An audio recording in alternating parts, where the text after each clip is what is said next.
네, 오늘 그 사마천 사기 인문학 밴드 일요 모임 30번째 시간입니다.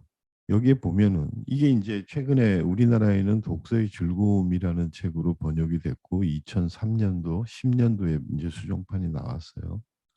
그리고 이제 최근에 또 독서의 즐거움이다 이렇게 하는 제목을 가지고 또 다시 이제 개정판이 나왔고 이분이 한국에 오셔서 또 한국의 교육자들 학부모들에게 대해서 굉장히 강연을 하고 했습니다. 근데 제가 이 책에서 가장 그렇게 충격을 받았던 건 뭐냐면 이 책 내용 중에 역사책을 읽는 법이라는 게 있어요.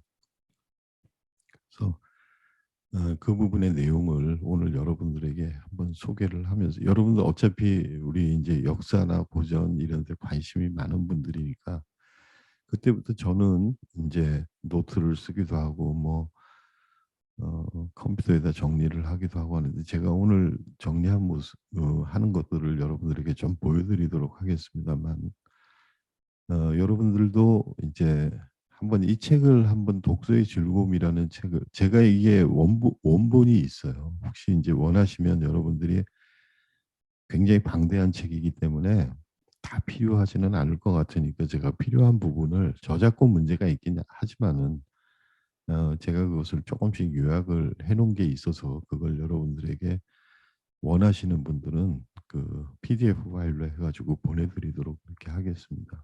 그 우리 그 카카오톡 단톡방에 제가 통해 가지고 그 제공하도록 그렇게 하겠습니다.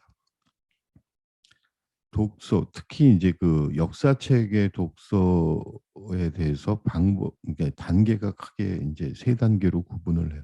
구분을 해서 저는 이제 이거 매년 노트를 계속 이렇게 사 가지고 쓰기도 하고 메모를 꼭 하거든요. 하는데 그 표지에다가 항상 요걸 적어 놓습니다. 역사 공부하는 노트에다가는.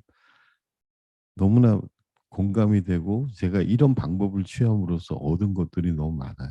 그래서 인제 요걸 여러분들에게 소개를 드리는 겁니다. 이분의 주장에 의하면 역사 읽기에는 크게 세 단계가 있다. 세 단계가 있는데 첫 번째는 문법 단계이고 두 번째는 논리의 단계이고 세 번째는 수사의 단계이다라고 얘기를 합니다. 첫 번째 그 단계에서 문법 단계의 독서라고 하는 것은 뭐냐면 음 우리가 이제 어떤 역사책이라든가 그게 이제 분량에 상관없이 저는 사마천의 사기 열전이 이 훈련을 하기에 너무 좋은 책이라고 늘 생각을 합니다, 읽을 때마다. 그래서 제가 요런 패턴의 그 글쓰기 그 단계에서 요런 그 작은 제목들 그러니까 쭉 보면은 글쓴이가 그러니까 인제 사기 열전 같은 경우 사마천이죠. 글쓴이가 저술 목적을 서술을 하고 있는가. 그리고 그가 다루는 그 사건 그러니까 중심 사건이 어떤 건가. 그 누구에 관한 이야기인가.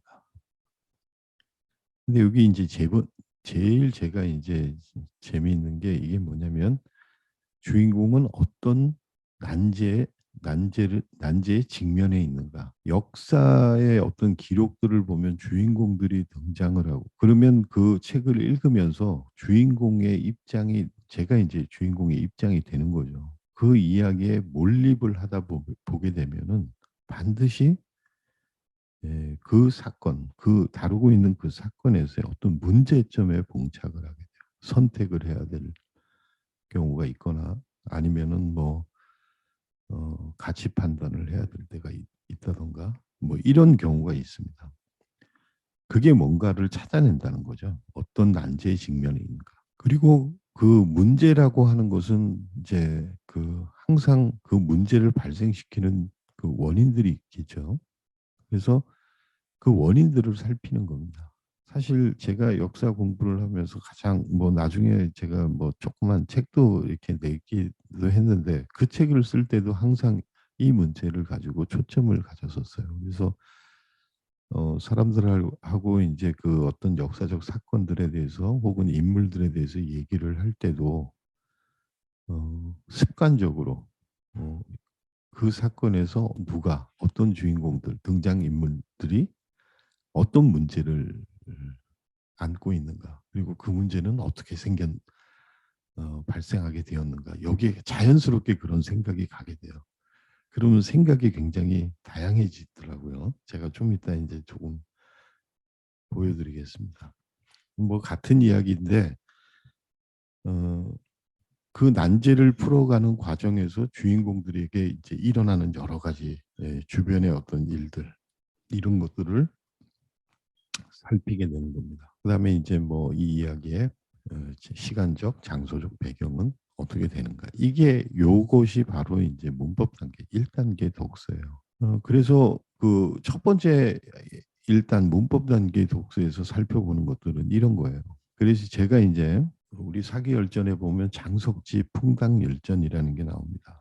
그래서 서한 문제 때 혹은 경제 때 요 그 법을 관장하던 관리였다라고 이제 주로 나중에 알려지는데 그 장석지라고 하는 사람의 이야기가 나와요. 그러니까 이거를 좀 전에 그 수잔 와이즈 바워가 역사책을 읽는 단계별 학습 거기에 이제 적용을 좀 해보면 이렇습니다. 사마천이 열전의 장석지의 삶을 기록한 이유가 뭘까? 이런 질문이 이제 자연스럽게 나오게 되죠. 열전이 70편이고 물론 거기에 이제 그 주인공들이 여러 명이 있는데 왜 이 장석지라고 하는 사람을 사마천이 선택을 했을까? 그리고 장석지 풍단 열전에서 중심되는 사건이 뭔가? 그리고 각 사건별로 등장인물들은 누구인가? 아까 말씀드렸다시피 그 등장인물이 갖고 있는 봉착한 그런 문제점들이 어떤 것들이 있는가? 해결이 난제라는 건 어려운 문제죠. 그러니까 뭐가 전제가 돼 있냐면은 그걸 해결해야 되는 거죠. 그런 것들이 전제가 돼 있죠. 그리고 이제 요거는 사실은 약간 수사적인 단계하고 좀 겹치는 부분인데 그 에피소드를 저는 이것이 이제 어떤 우리가 오늘 현실을 살아가는 사람의 입장에서 볼 때 어떤 카테고리에 넣을 수 있는가라는 거를 한번 생각을 해요. 이게 굉장히 이제 저한테는 많은 도움이 되는데 한번 내용을 보시면은 이런 거예요. 이게 이제 제가 쓰고 있는 메모 공부할 때 주로 쓰는 메모장입니다. 쭉 제가 이제 뭐 역사책이라든가 독서 관련된 인문학 관련된 책들을 여기다가 이렇게 정리를 하는데 한나라 그러니까 전환 시대의 한나라 문제 때의 그 관리였던 사람이에요.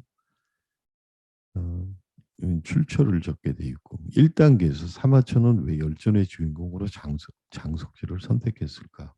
제가 그래서 이제 이거를 전제로 놓고 본문들을 읽어가면 정의 장석지는 도양 사람으로 자는 개이다. 우리 지난 시간에 그 오관석 선생님께서 자에 대해서 한번 강의를 하신 적이 있는데 백, 그다음에 중, 숙, 개. 보통 이제 이 개는 막내 이렇게 되죠. 그래서 뭐 어, 지금 하남성 일대에 그 태어나서 그 어떤 집안에서 막내로 태어난 사람이구나 이 정도를 이제 알 수가 있죠. 형벌을 담당하는 관리로 구경의 하나이다 이렇게 정리를 해놓고 일단 넘어가요. 그 다음에 이제 내용이 집안이 부유하여 재물로 기량이 되었다. 그런데 사마천의 이 기록이 참 재밌습니다. 집안이 부유하여 재물로 기량이 되었다. 둘째 형 집에 기거를 하는데 10년 동안 승진을 못했고 알아주는 사람이 아무도 없었다. 그래서 이제 장석지가 스스로 한탄하는 내용이 나와요. 내가 오랫동안 난관을 지내면서 둘째 형의 재산만 축내고 원하는 바를 이루지 못했다. 아이 이럴 바에야 그냥 사직을 하고 그냥 고향으로 내려가야 되겠다. 이런 이제 한탄을 하죠. 하는데 그 당시에 중랑장 원앙이라는 사람이 추천을 해서 이게 이 장석지라는 사람이 되게 현명한 사람인데 아깝다 그래서 이제 알자로 추천을 해서 알자가 됩니다. 알자라고 하는 것은 뭐 의전을 담당하는 그런 관리쯤 돼요. 이런 얘기가 쭉 나와요. 그 여기서 이제 저는 무슨 생각, 이 주제, 사마천이 왜 장석지를 택했을까? 집안이 그 당시에 이제 상황에 대해서 쭉 설명을 하는 데서 단서를 찾아내는 거죠. 돈으로 관직을 살 수 있는 분위기가 있었어요. 그 하급 관리에 있으면서 계속 그 뜻을 펼치지 못하고 계속 형한테 더부살이를 해야 되는 그런 사람이 갖고 있는 내면적인 갈등. 그게 뭐 때문에 그러면 이 사람은 알아준다라는 말이 이제 나오는데 알아주는 사람이 아무도 없었다라는 것을 한탄하는 거예요. 그래서 사마천은 지금 여기에 지금 굉장히 다른 열전에서도 보면 이런 얘기들이 반복적으로 나와요. 알아주는 사람. 이 원앙이라는 사람 이거 아주 어, 주발하고의 이야기 원앙 열전이 앞에 있는데 여기에 내용을 보면 굉장히 올곧은 원칙주의자이고 이런 사람입니다. 이 사람이 알아줘서 이 사람을 이제 추천을 하게 돼서 정계 좀 더 이제 황제의 측근으로 가게 되는 거죠. 이게 장석지라는 인물이 예, 열전에 기록될 수 있는 어떤 단초를 제공하는 사건이 여기 나타나요. 알아주는 사람이 있었던 거죠. 당시의 사회 분위기, 다시 말하면 진나라가 멸망하고 한나라가 돼서 이제 막 그 한 고조 여후 뭐 이렇게 내려오면서부터는 굉장히 그 뭐죠? 혼란스러웠죠 정치적으로. 뭐 여우가 여씨족들이 다 그 또 장악했다. 그 사람들을 또 몰아내고 막 이런 와중에 이제 문제가 황제가 되는 이런 시대적 배경을 갖고 있습니다. 그때 분위기가 어땠는가? 현명한 사람이 어떤 거기에 걸맞는 직책에 올라가는 그런 분위기는 아니었던 것 같아요. 그러니까 부로서 관직을 사고팔고 또 서로 어떤 패거리들이 만들어져서 뭐 이런 분위기를 지금 느끼는 겁니다. 그래서 알짜가 됐는데 그 다음 문장을 볼게요. 조회를 마치고 나서 그러니까 이제 그 대소신료들이 모여가지고 조회를 하지 않습니까? 하고 나서 조용하게 문지한테 갑니다. 알짜니까 측근에 있으니까 가서 나라와 백성을 이롭게 하는 일에 대해서 아뢰다 이렇게 나와요. 그런데 이 표현이 재밌습니다. 그때 황제가 뭐라고 얘기를 하냐면 논의를 낮추어 지나치게 고상한 논의를 하지 말고 당장 실행할 수 있는 것을 좀 얘기해다오. 당시의 조정에서 대소신료들이 모여서 지금 이런 분위기예요. 돈에 의해서 관직들이 만들어지고 또 사람들끼리 자기의 어떤 그 어, 권리나 사익들을 보호하기 위해서 현명한 사람들을 배제하고 막 이런 분위기. 그러니까 당연히 조회에서 나오는 이야기들이 지나치게 고생, 현학적이고 뭐 이렇게 거칠고 추상적이고 이런 얘기들이 그러니까 문제가 뭐냐면 좀 실행할 수 있는 얘기를 말해라. 그래서 사마천은 이렇게 기록하고 있습니다. 장석지는 진나라와 한나라 교체기에 진나라가 멸망하고 한나라가 흥기한 이유에 대해서 오랫동안 이야기했다. 황제는 그의 견해가 훌륭하다고 칭찬하고 바로 알짜 복야. 복야라고 하는 건 이제 정식 신하가 되는 거죠. 좀 더 황제에게 가까워지는 거죠. 이런 일들, 그러니까 사마천이 장석지를 끄집어내서 열전에다가 한 그 이유는 뭘까? 지금 요 두 개의 어떤 그 문장, 사마천이 앞에서 기록한 요 두 개의 문장을 봤을 때 우리는 뭘 짐작을 할 수가 있냐면은 당시의 분위기에서 어떻게 법체계 나라가 문제부터 경제까지는 문경치세라 그래요. 이제 나라가 기틀을 잡고 안정화되고 그런 원인들이 다 어디에 있었는가 그 과정을 설명하는데 그때의 배경은 어땠느냐 하면은 어수선했다. 이 얘기를 하는 거죠. 그러니까 어떤 것들이 그러면은 안정화로 가는데 기여를 했는가. 이런 얘기를 혹시 한 게 아닌가. 이런 이제 생각을 하게 됩니다. 사마천이 열전의 장석지의 삶을 기록한 이유의 단서를 찾을 수 있는 것들을 쭉 찾아서 이제 적어요. 노트가 됐던 아니면 이렇게 뭐 넘버링을 해도 되고요. 어, 그다음에 실행할 수 있는 것, 진이 망하고 한이 흥기한 이유 이런 것들에 대해서 장석지가 어떤 의견을 갖고 있었고 그것이 어떻게 황제의 마음에 들었나. 이야기 전개상으로 보면은 지나치게 고상하고 논의의 격조만 낮추고 포장돼 있고 이런 얘기가 아니라는 얘기죠. 문제가 장석지를 선택한 것은. 그리고 이제 그 중심 사건은 어떻게 돼 있냐면 여러분들 그 장석지 풍당 열전에서 장석지 편 쪽을 쭉 읽어보면 크게 5개의 사건으로 나눌 수가 있습니다. 그게 상림원이었어요. 거기 사냥도 하고 뭐 휴식도 취하고 이렇게 하는 그 황제의 동산이죠. 거기에 호구원이라고 하는 호랑이를 키우는 동물원이 있는데 거기에 나온 에피소드가 있습니다. 이 문제가 장석지를 대동하고 거기를 갔는데 뭐에 대해서 이렇게 물어봐요. 물어보는데 그 상림위 예, 라고 하는 좀 비교적 높은 중간 단계의 어떤 책임자가 대답을 잘 못하는 겁니다. 그런데 색부라고 이제 표현이 되어 있는데 색부는 뭐냐면 호랑이를 직접 사육하고 뭐 허드렛 일을 하는 사람이에요. 밑에서. 그 훨씬 더 낮은 사람입니다. 이 사람이 와가지고 막 얘기를 해요. 얘기를 합니다. 이거는 이제 제가 그 노트에다가 정리를 한 거예요. 황제의 원유인 상림원에서 호랑이를 키우는 동물원 수령. 여기 이제 등장인물들이 이렇게 나오죠. 어찌 색부와 같이 쉴 새 없이 짓거리며 민첩하게 대응하는 사람을 본바. 이게 이제 뭐 잡다한 걸 많이 알고 계속 떠들면서 황제의 입맛에 맞는 대답을 계속 옆에서 해주는 겁니다. 그 말이 얼마나 빠르고 민첩한지 뭐 바람소리와 같았다 이런 표현들이 나와요. 그래서 갑자기 문제가 아니 그 관리가 돼가지고 책임을 맡으면 저 정도는 돼야지 뭐 질문하면 탁탁 대답하고 그러지 저는 왜 이렇게 이 상림이라는 사람은 자기 책무를 안 하는 게 아니냐. 야, 저 색부를 상림령으로 삼아라. 그러니까 상림 위보다도 위에 있는 사람입니다. 이렇게 명령을 하니까 이때 장석지가 나타나서 강호 주발이나 동양호 장상여 같은 사람을 끄집어 갖고 와요. 이 사람에 대해서 어떻게 생각하십니까? 그때 이제 문제가 뭐라고 얘기를 하냐면 그 사람들은 장자다. 여기 장자라고 하는 거는 사전을 보면은 뭐 나이가 많고 이런 사람도 되지만은 언행이 어질고 아주 그 동호하고 배움이 많고 덕행이 있는 사람 이런 사람들을 장자라고 그래요. 장자다. 그렇게 얘기를 하니까 근데 그 장자들이 기록에 의하면은 말을 잘 못했어요. 뭐 황제가 뭘 물어보고 그러면 신중하게 입을 닫고 잘 대답도 못하고 어. 그런데 지금 황제께서는 장자라고 하시지 않습니까? 진나라 때 도필리들이 있었는데 도필리들은 이 글자를 그 당시에는 이제 글자를 그 주간에다 썼으니까 칼도자를 썼는 도필리들이 그러니까 하급 아전급 관리들이에요. 근데 이 사람들은 출세역에 있고 지식이 있으니까 그걸 계속 활용을 해가지고 그 포장을 하죠. 화려하게 포장을 하고 막 이렇게 해가지고 서로 그냥 나중에는 그 사람들 때문에 문제가 많이 생겨요. 그러니까 장자에 반대되는 개념으로 진나라 때 도필리를 가지고 옵니다. 그럼 어떻게 저 사람에 대해서 그 사람을 그렇게 감정적으로 즉흥적으로 인재를 그렇게 할 것이 아니라 말만 이렇게 하고 뭐 거기에 대답을 잘한다고 해서 저 사람이 일을 잘하고 있다.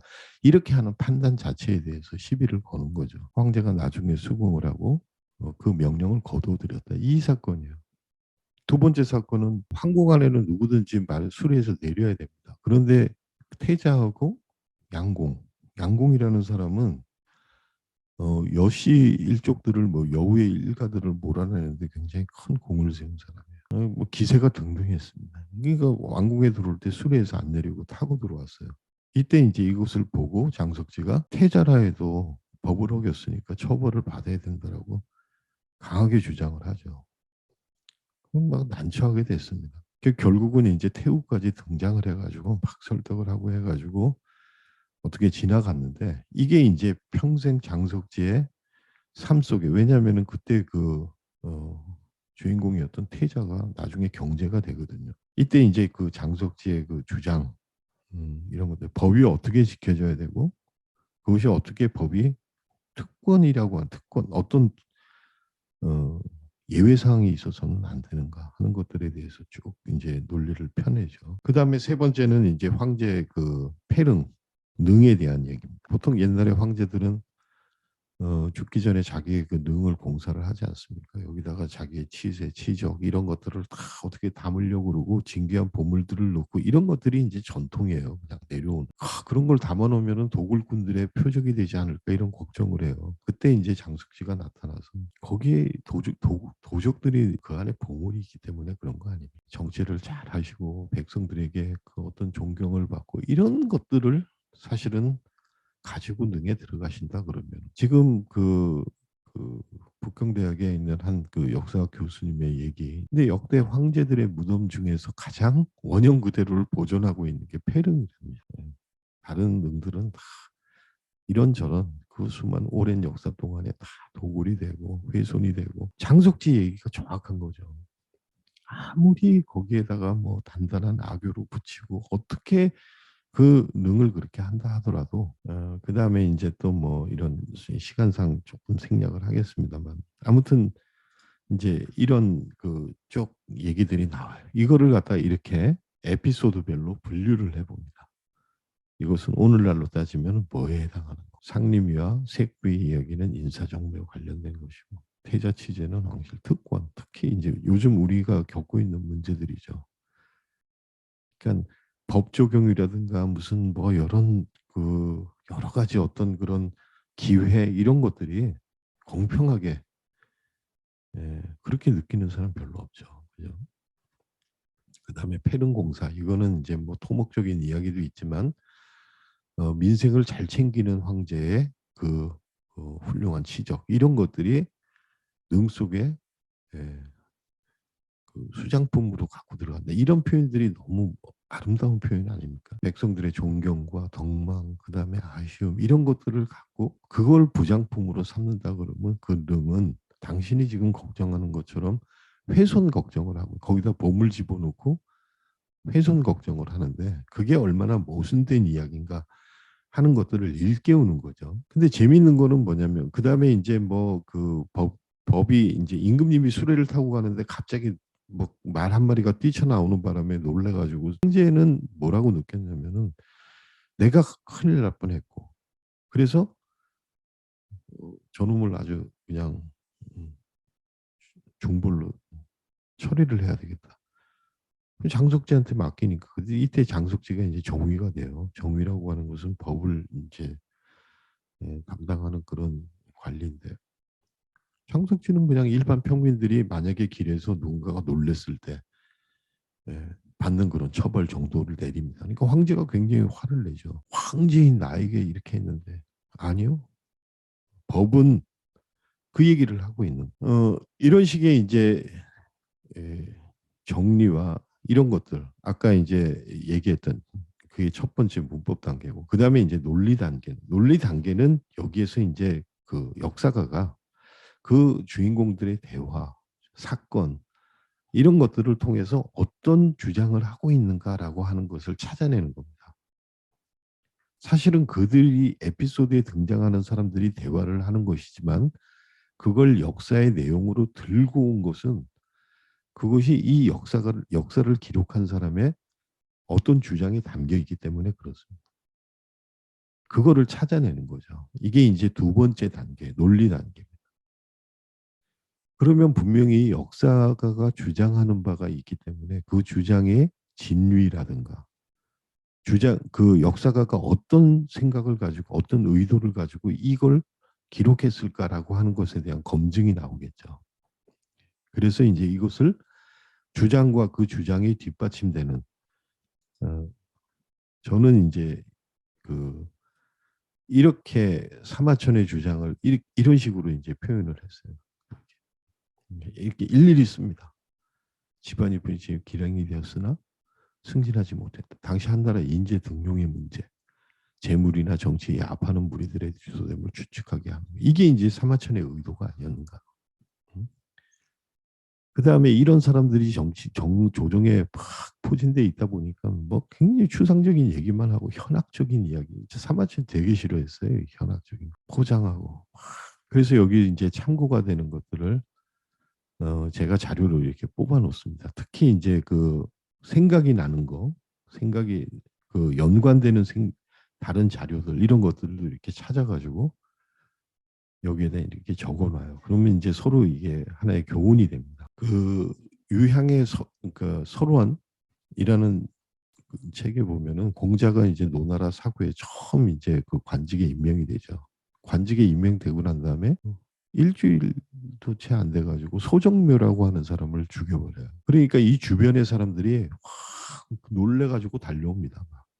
왜 그러냐면 그 소정묘라고 하는 사람은 여기 이제 나중에 자공이 늦게 오는데 자공은 그냥 가까우니까 그냥 스승에게 얘기합니다. 소정묘라는 자는 노나라에서 이름이 자자한 자입니다. 문인이라 그래. 들을 문자를 써. 여기서 이제 이름이 널리 알려진 사람이다 이 말이에요. 그러니까 유지고 뭐 이런. 그런데 스승님께서는 처음 정사를 하시면서 어떻게 이게 자꾸 시작부터 이렇게 그 이름이 있는 그 지역 유지를 죽였습니까? 라고 얘기를 하니까 공자께서 이제 하시는 말씀이 사야 무릇 임금다운 임금이 주사라는 자에겐 5가지가 있는데 도둑질하는 것 정도는 그 안에 끼지도 않는다. 그 임금이 꼭 주사를 해야 되는가? 정치를 하는 데 있어서 가장 주사를 해야 되는 제거를 해야 되는 사람이나 첫째 마음이 도의를 거스르면서 음험한 자, 둘째는 거짓말을 하면서 달변인 자, 셋째는 편벽된 일을 하면서 치우쳐 있은 마음이 근데 너무 완고해서 고치려고 하는 생각을 하지 않는 자. 넷째 뜻은 어리석으면서 지식만 많은 자. 이게 지금 연관이 되지 않습니까? 지금 도필리들, 네? 색부들 이런 사람들. 다섯째 잘못을 합리화해서 화려하게 꾸미는 자. 이 5가지는 모두 달변에 지혜롭고 총명하고 통달했다는 명성은 얻고 있지만 실상은 그렇지 못한다. 폐해가 더 크다 이거. 왜 그러냐면 이 사람들이 달변이고 누군가를 조종하고 의도하려는 능력들이 있는 사람들이기 때문에 이런 사람들이 지도자가 되면 백성들의 마음을 움직인다는 거예요. 자기 의도대로. 그러니까 이런 사람들은 죽여야 되는 거예요. 제거를 해야 되는 거예요. 무릇 이 5가지 중에서 하나만 갖고 있어도 주사를 면할 수가 있다. 하지만 소정면은 그 5가지를 모두 갖고 있으니 그것 때문에 이제 내가 가장 먼저 주사를 한 거다. 이런 내용이 나와요. 자, 그러면 이제 이런 내용들은 장석지라고 하는 그러니까 사마천이 지금 이 이야기들을 통해서 주장하고자 하는 내용과 걸맞고 그 다음에 그 문경치세가 시작되기 이전에 당시의 상황 속에서 어떤 것이 먼저 선행되어야 하는가 하는 것들을 너무나 분명하게 얘기해 줍니다. 그래서 이제 우리가 이것을 우리의 삶 속에 적용을 한번 해보는 거죠. 그래서 이 이야기는 앞으로 전진하는가. 여기서 이제 우리가 키워드로 뽑아내는 것. 그러니까 인간들의 어떤 속성이라든가 권력의 속성이라든가 관리라고 하는 것들. 그 다음에 뭐 나중에 이제 그 사마천의 평을 보면은요. 이제 여기 우리가 이 역사서 읽는 법에서 이제 가장 역사가의 주장을 갖다가 알아볼 수 있는 것들은 아예 그 수잔 와이즈바워도 그렇게 얘기를 합니다. 그 사람의 글의 첫 부분, 그 다음에 끝에 2문장 혹은 2문단, 2문단 혹은 마지막 문단을 반드시 살펴라. 우리 사기열전에 보면 어떻게 돼 있죠? 각 편마다 끝에 뭐가 있어요? 태사공 이렇게 생각을 나는 이렇게 평가를 하고 있지 않습니까? 그게 그래서 이런 내용들을 가지고 기록에 남겨서 이것들을 어떻게 우리가 더 삶을 나아지게 하고 어떻게 그 나라가 더 뭐 국가로 따진다 그러면 안정이 되고 사회가 한 개인으로 따지면 그 사람의 삶이 어떻게 더 바르게 되고 이런 것들을 지향하고 있는가를 살피는 게 바로 이제 3단계 수사 단계 독서예요. 그래서 장석지 풍당 열전이라고 하는 그 하나의 내용 중에서 장석지의 에피소드만 갖고도 우리가 이렇게 쭉 노트를 갖고 정리를 해나갈 수가 있습니다. 너무 재밌는 거예요. 그러니까 이런 사람들이 이야기들이 수백 명의 이야기들이 있어요. 이것들을 다 이렇게 노팅을 해보면은 정말 우리 삶에서 내가 어떻게 처신을 해야 되고 내가 살아가는 데 있어서 어떻게 이런 것들을 하나의 그 모델로 삼아서 알맞게 처신할 것인가라는 것들을 생각하게 돼 있어요. 그것이 바로 이제 우리가 역사서를 읽는 그런 어떤 유익일 수가 있고 어쩌면은 우리가 이렇게 모여가지고 서로 이야기를 나눌 수 있는 근거가 될 거다라는 생각을 이제 해봤습니다. 일단은 하고 싶은 얘기를 다 못했는데 더 이제 세세하고 자세한 이야기는 제가 그 밴드 글이나 아니면은 단톡방에 정리를 해서 올려드리도록 하고 그 다음에 이 독서의 즐거움 이 책에 대해서 역사서나 고전 요 부분에 대해서는 제가 PDF 파일로 여러분들에게 제공할 그런 마음이 있습니다. 이런 시도들은 제가 이제 그동안 쭉 해보니까 같은 사건인데 같은 인물 같은 인물이고 같은 사건인데 어떤 한 생각에 이렇게 치우치지 않게 해 줘요. 분명히 이때는 이렇게 생각을 했는데 다시 한번 읽을 때라든가 어떤 다시 뭐 다른 분들의 서로 대화를 통해 가지고 '아 그럴 수도 있겠구나.'라는 어떤 추가 변수들이 생기게 되면은 이것들이 언제든지 변하고 더 풍성하게 됩니다. 너무 좋은 방법이에요. 제가 그래서 역사책을 그다음부터는 다 일일이 그렇게 그래서 빨리 읽고 많이 읽고 무슨 요즘에 나오는 책들 있죠. 얇고 넓게 막 이런 책들. 뭐 뭐에 대해서 알려주마 뭐 이러면서 쭉 그 무슨 잡다한 지식 같은 것들을 쫙 나열해 놓은 그런 류들의 책들에서는 도저히 볼 수 없는 그게 이제 고전 주로 고전.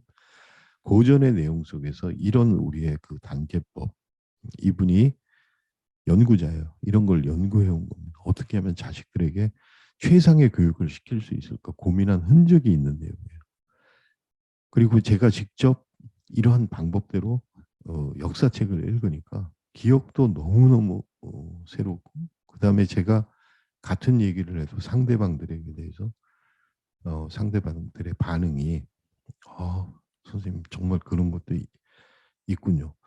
굉장히 좀 긍정적인 반응들도 많이 그러면서 그 사람들한테 이런 방법들을 서로 전파를 하는 거죠.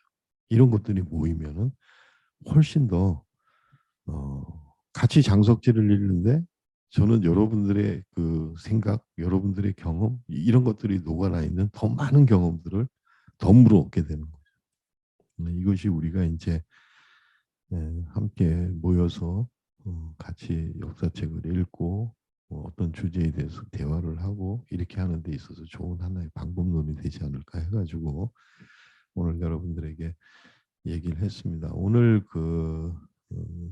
뭐 특별한 얘기는 아니고요. 이건 제가 인제 공부를 하면서 역사책 비전공자가 역사학이라고 하는 동양 고전이라고 하는 세계를 읽어내면서 이 방법을 알았을 때 그다음에 이 방법을 통해서 책을 읽을 때와 그렇지 않았을 때 너무나 달랐기 때문에 제가 여러분들에게 소개를 드립니다.